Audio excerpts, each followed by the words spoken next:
Assalamualaikum warahmatullahi wabarakatuh. Perkenalkan, nama saya Chelsea Etri, NPM 2317051095 dari kelas D. Di sini saya akan membuat video pengganti untuk pertemuan ke-11. Di pertemuan ke-11 itu membahas tentang apa yang akan dipresentasikan untuk teori Big Data. Di sini kelompok saya mendapat modul untuk membuat Apache Zeppelin. Sini saya akan menjelaskan modul yang telah kelompok saya buat.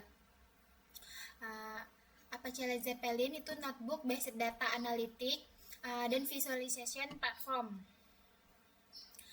Latar belakangnya, perkembangan teknologi informasi yang pesat khususnya di era Big Data telah menghasilkan volume data yang sangat masif di berbagai sektor industri. Perusahaan-perusahaan modern kini menghasilkan terabyte hingga petabyte data setiap harinya dari berbagai sumber seperti transaksi e-commerce, media sosial, sensor IoT, dan log system. Tantangan terbesar yang dihadapi oleh para data engineer, data scientist, dan analisis data adalah bagaimana mengeksplorasi, memproses, dan memvisualisasi data dalam skala besar secara efektif dan kolaboratif. Sebelum hadirnya platform notebook interaktif, proses analisis data besar sangat bergantung pada penulisan skrip di terminal command line yang tidak intuitif, pengelolaan output yang terpisah dari kode, serta ketiadaan mekanisme kolaborasi antar anggota tim secara real time.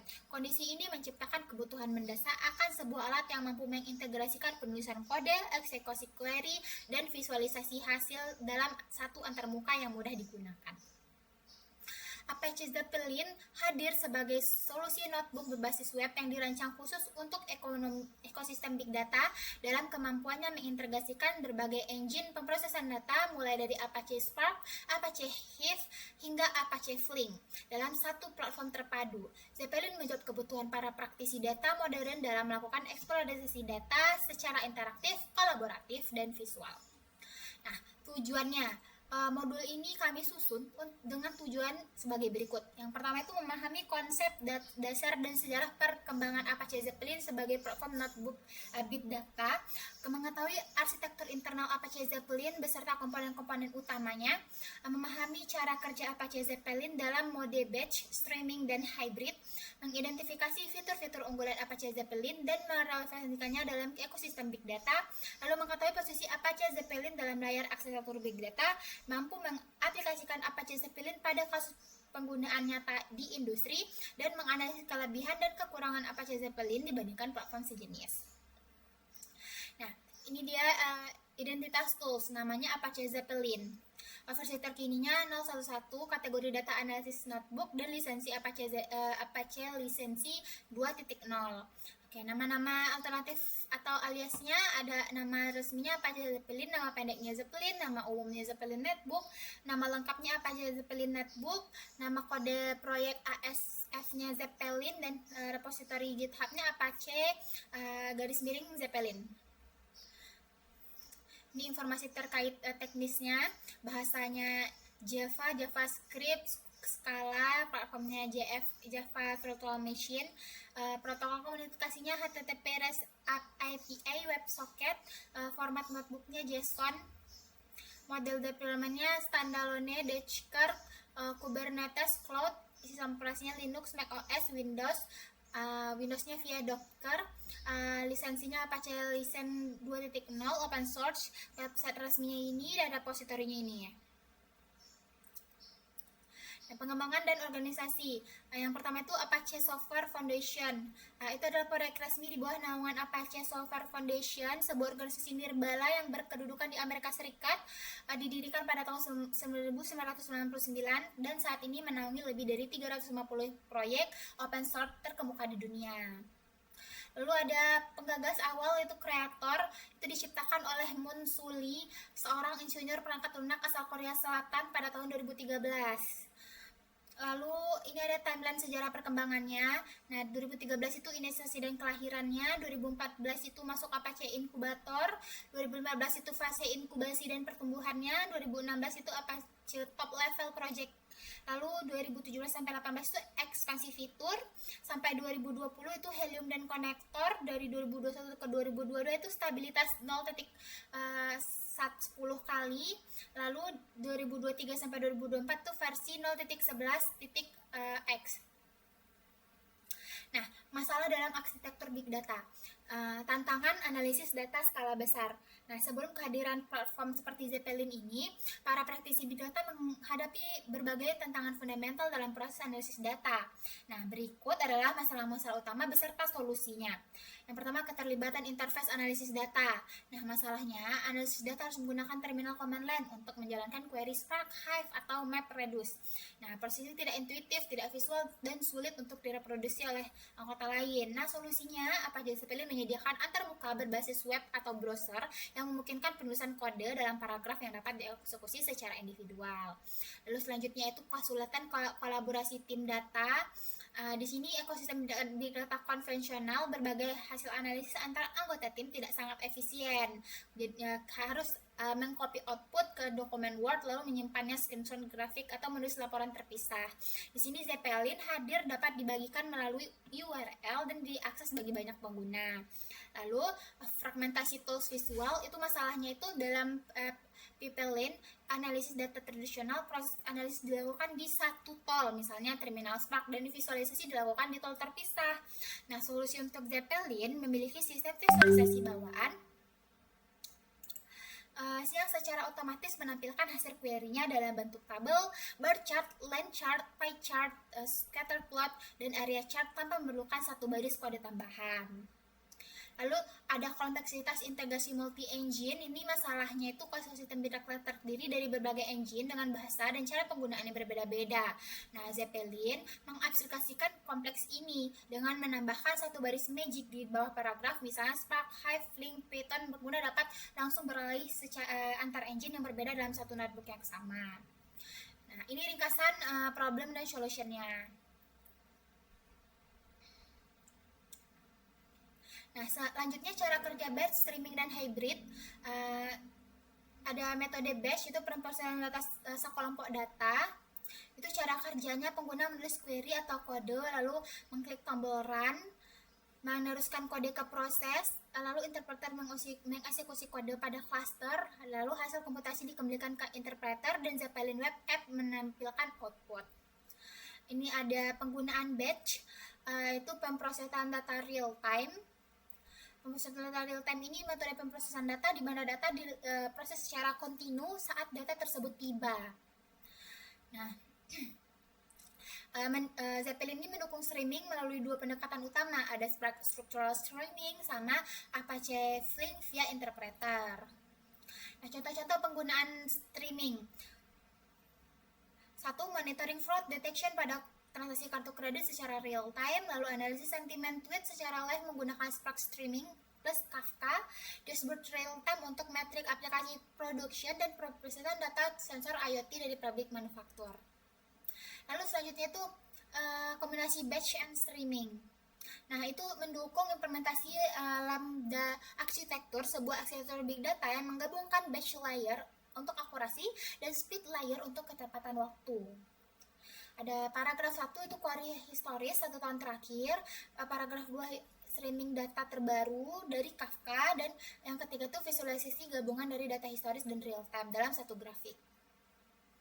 Keunggulannya, eksplorasi data end-to-end tanpa berpindah platform, lalu perbandingan tren historis versi kondisi real time dalam satu tampilan, prototipe Zeppelin Lambda arsitektur secara cepat, debug, dan fasilitasi logika streaming dengan data batch sebagai perbandingan.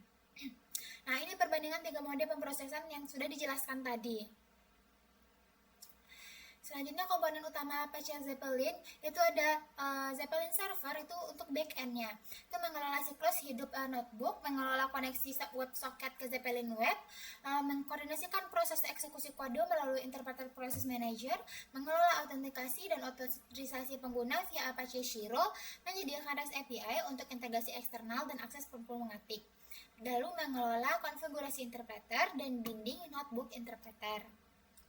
Nah, selanjutnya itu ada Zeppelin application atau front end-nya, itu fungsi-fungsinya digunakan oleh pengguna sehari-hari, editor kode, eksekusi kode, penampilan output, panel konfigurasi, manajemen notebook, tampilan node permission, dan dashboard scheduler.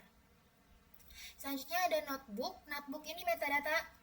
Di dalam notebook ini, di dalam dokumen JSON menyimpan metadata notebook, konfigurasi interpreter, daftar paragraf secara berurutan, dan isi setiap paragraf. Itu dia mirip sama si Jupyter Notebook. Setiap paragraf memiliki text editor, magic identifier, DOM controls, dan output area. Lalu ada interpreter system. Nah, arsitektur interpretasi sistem ini ada isolasi, keamanan, skalabilitas, sama resource management. Ini daftar interpreter yang didukungnya. Lalu ada storage backend. Di storage backend ini kita ada beberapa, ada local file system, Apache HDFS, Git repository, Amazon S3, Azure Blob Storage, Google Cloud Storage, Zeppelin Hub, database custom. Lalu untuk security-nya, di security layer kita komponen Apache Zeppelin ini mencakup autentikasi, authorization, HTTPS atau SSL, dan interpreter proses user. Lalu ada Helium Framework, itu adalah plugin Apache Zeppelin yang memungkinkan pengembangan untuk menambahkan komponen visualisasi custom, spell transaksi, informasi paragraf custom, dan aplikasi mini app dalam notebook. Contohnya, Helium Framework tidak lagi aktif dikembangkan secara signifikan pada versi terbaru Zeppelin dan dianggap sebagai fitur legacy. Ini fungsi dan layar arsitektur big data. Fungsi Apache Zeppelin dalam ekosistem big data. Yang pertama, eksplorasi data interaktif, lalu platform data visualization, lalu platform kolaboratif data science, tools pembuatan laporan dan dashboard, lalu rapid prototyping pipeline big data. Nah, posisi Apache Zeppelin dalam layar arsitektur big data. Nah, di sini presentation layer Apache Zeppelin berada di sini. Layer ini adalah lapisan teratas yang berhadapan langsung dengan pengguna and user facing layer. Apache Zeppelin menyediakan antarmuka web interaktif untuk mengeksplorasi analisis, visualisasi, dan presentasi hasil analisis data. Terus selain di layer ini, Apache Superset, Kibana, Grafana, Tableau, Apache Zeppelin.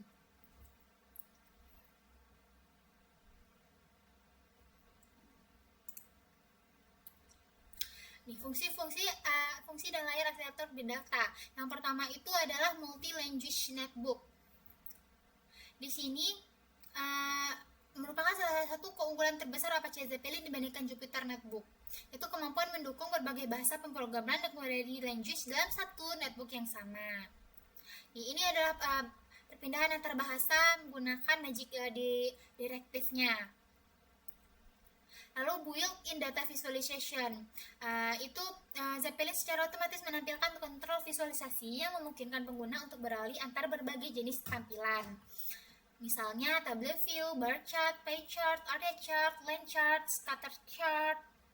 Lalu ada multi-user kolaboratif and real-time sync, memungkinkan kontrol akses yang terstruktur pada level notebook, misalnya owner, writer, runner, reader. Ada dynamic forms, yaitu memungkinkan pengguna untuk membuat kontrol input interaktif, contohnya seperti kode di bawah ini. Lalu ada scheduler, yaitu penjadwalan notebook, memiliki fitur bawaan yang bisa menjadwalkan eksekusi notebook secara otomatis. Misalnya eksekusi setiap hari tengah malam, setiap Senin jam 8, seperti itu. Lalu ada notebook export dan import. Lalu ada REST API. API digunakan untuk membaca dan memperbarui dan menghapus notebook, lalu menjalankan paragraf atau seluruh notebook secara programatik, menampilkan output paragraf untuk diproses oleh sistem lain, mengelola interpreter, manajemen credentials, dan permission. Nah, ini studi case-nya. Judul kasus analisis penjualan e-commerce skala besar. Nah, ini latar belakang dan skenario-nya. Dalam industri e-commerce modern seperti Tokopedia atau Shopee, setiap detik menjadi ribuan interaksi mulai dari pencarian produk, penambahan ke keranjang, hingga transaksi pembayaran. Data yang dihasilkan bersifat high volume. Masalah muncul ketika tim bisnis ingin mencari tren penjualan saat itu juga. Jika menggunakan metode manual atau database konvensional, proses penarikan data akan memakan waktu lama dan membebani sistem. Di sini Apache Zeppelin berperan sebagai solusi all-in-one platform untuk melakukan eksplorasi data secara cepat. Nah, ini alur kerja operasionalnya. Di data source-nya, lalu kita ke data abstract dan processing, pakai SQL dan Apache Spark, lalu data analis, lalu lanjut kita ke visualization dan collaborating and reporting.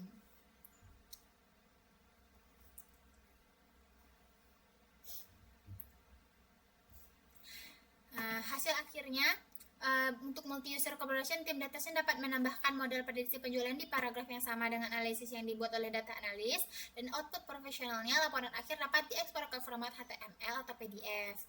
Nah, kesimpulannya, melalui kasus ini terbukti bahwa Apache Zeppelin mampu membungkus jarak antara data mentah yang kompleksitas dengan keputusan bisnis yang cerdas.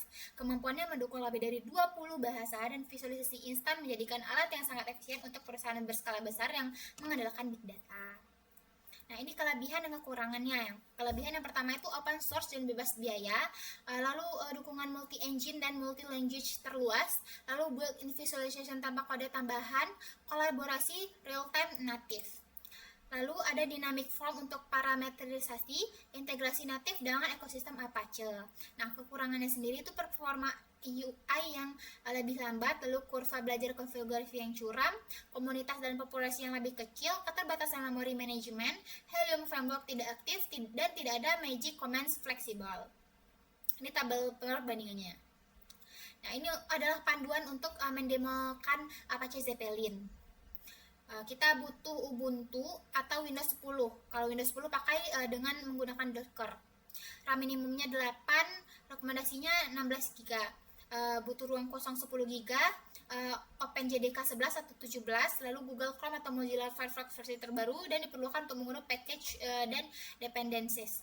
Nih, kita bisa unduh Apache Zeppelin-nya lewat website ini, lalu kita ekstrak direktorinya, kita jalankan Zeppelin ini kita jalankan app Zeppelin servernya, lalu kita akses Zeppelin di browser dengan kode localhost 8080. Tapi ini jika kita memakai Ubuntu. Kalau kita memakai Windows, kita menggunakan Docker. Ini cara termudah. Kita pull image resmi Docker. Ini dia kode untuk pull image resminya. Lalu kita jalankan kontainernya. Di sini kita masukkan dulu ini dan ini, lalu disambung dengan yang ini. Nanti kalau sudah, kita bisa buka website Zeppelin-nya di halaman localhost 8080. Ini langkah demonya. Jika Apache Zeppelin ini sudah terpasang, kita kunjungi halaman localhost 8080, kita klik create new node, lalu beri nama demo kita.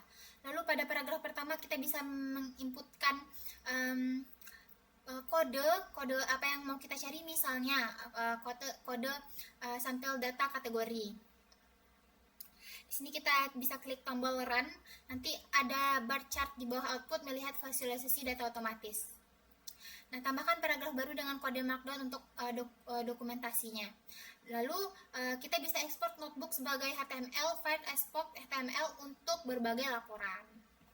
Nah, mungkin seperti itu penjelasan saya untuk modul ke-11, untuk pertemuan ke-11 pada praktikum Big Data. Apabila ada salah saya mohon maaf. Saya akhiri. Assalamualaikum warahmatullahi wabarakatuh.